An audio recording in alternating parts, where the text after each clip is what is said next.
why co-brand cards are relevant. Who's the user? Who does it benefit?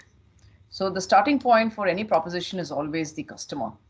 And for the customer, the interaction and engagement, the benefits that arise out of a proposition that gives special pricing, offers, rewards, the opportunity to have a faster checkout, maybe a priority queue, being able to use some feature functionality that otherwise they may not get easy access to.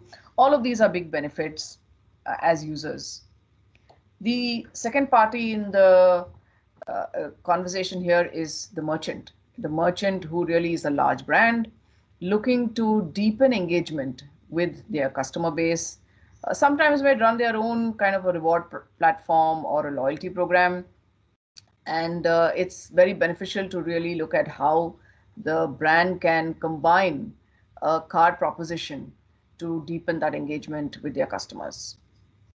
The third and critical party here is, of course, the bank, who's the issuer of the card. And for the bank, it's an acquisition of some great relationships. And on one side is the merchant, a wonderful corporate relationship. On the other side, it's an opportunity to acquire users to whom otherwise they may or may not have had access, and to then offer the users a wide range of services that the bank offers. So together between the brand, the bank, and the consumer, it's a win-win for everybody, deepening relationship engagement and creating a wow experience overall through and through. And it's also financially beneficial for all parties. And this is really where the role of the network comes in. From the network standpoint, the investment and the approach is to really ensure that the experience for each one of the parties is superlative. The role of the network is to ensure the user experience using leading edge tech, whether, for example, in the card world, it is to do with contactless payments, offline payments, payments on the go, looking at a wide range of categories where the card can provide benefits over and above the specific category that the brand may belong to. And also looking at the reach and depth, right? The kind of locations in the country, the kind of domestic, international acceptance, e-commerce, all of these elements start playing a very important role in the experience for each one of these parties. The merchant, quick settlement, the bank in terms of overall experience, as well as the user. Now, internationally, the co-brand space has been around for a while, and there are some very popular and favorite categories. You have the traditional winners like airlines, hospitality, fuel, and these have been very big in the Indian environment as well. But we are also having some interesting plays as digital booms. E-commerce has become the real big futuristic play right now. And interesting categories which will start looking at niche segments associated with retail, associated with digital, associated with apps, associated with probably a combination of all of these in the phygital space. These will all start coming to the fore. So there's a lot in it for everybody, and a lot of customer experience to get created from a total experience standpoint, and a very good business models to be evolved. So look forward. I'm really looking forward to see how the market evolves as we move forward from here.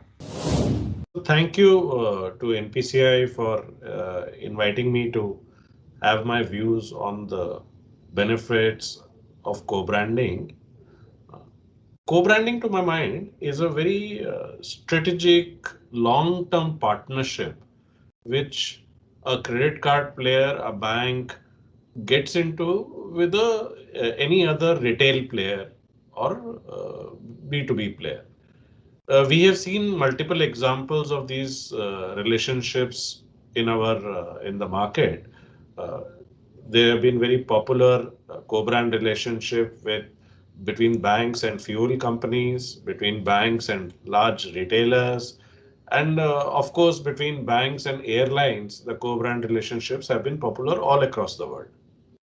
Now, while these are very long-term strategic relationships, while getting into it, bank or a credit card company or the partner, they have to be very careful in understanding and putting their goal and objective onto the table. It is extremely important that the vision and the objective of both the partner matches with each other. Because if it does not match, then that particular relationship will not be successful in the long run.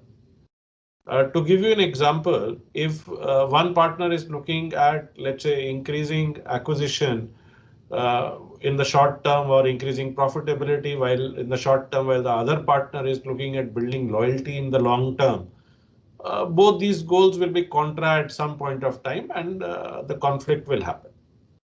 The second very important, very, very critical thing in co-brand building co-brand relationships is looking at the brand fit.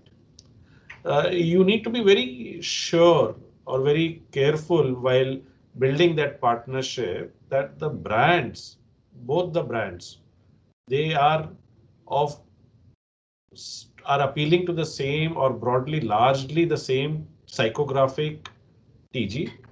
Uh, there should not be major dissonances between the value systems of the brand. So it is extremely critical that while getting into a co-brand relationship, these two parameters are looked at. In fact, once you get into a co-brand relationship, it is always expected that the you have to do acquire new customers, and the banks and the credit card companies get into these relationships essentially because there will be a loyalty partner who has a set of loyal customers, and you want to acquire those customers through their channel. So this becomes a very good way of acquiring new customers at a very reasonable or a very low cost, because the customer acquisition is typically one of the larger costs for any organization. So once you get into the acquiring of new customers, and while you are doing that, one should be very careful that the products which are designed, the value proposition of those products has to be very focused, because the co-brand team is acquiring these customers or getting these new customers, and when the customers are getting on board, they are expecting a certain set of value proposition and service, which has to be very focused towards use of that particular partner. Again, to give you an example, this has been very successfully done by a lot of players in case of airline industry, where whatever the customer spends gets converted into air miles, and those air miles can be used for traveling by the customer. So in case of airlines, in case of, let's say, fuel co-brands, a lot of these value propositions have been very carefully constructed and are very focused. So the design is extremely critical while you are creating these products, because that helps in not only acquiring new customers, but also retaining these customers, because that is the ultimate goal sometimes from both parties, because loyalty is very critical, and co-brands not only acquire good customers, they also build loyalty in the long run. The third part is that while those two players or co-brand players come into together, they have to ensure that the value that each player is bringing comes together and is complementary in nature. So 1 plus 1 has to become 3, because if it does not become 3 and it reductive, or it becomes 1.5 or 1.75, then it is not helpful. So the values that both the players or both the co-brand partners they bring together has to be value accretive and not value reductive.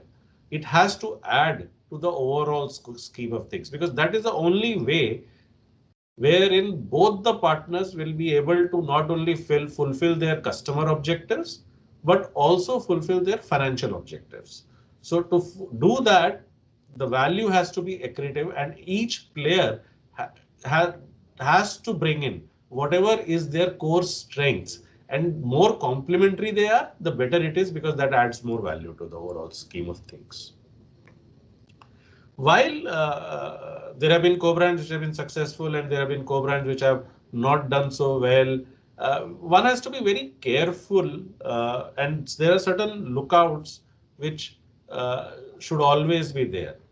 A joint team a kind of steering committee of both the co-brand partners should continuously monitor these co-brands and should also look at each stage, whether it is 6 monthly or annually, whether the objectives with which the partners had set out to do this partnership, whether that is working well or not, or whether it is achieving that or not. And they should also give in their best to create, because once you get into those partnership, as I initially stated, it is a long-term strategic partnership. Things will go wrong, things will go right.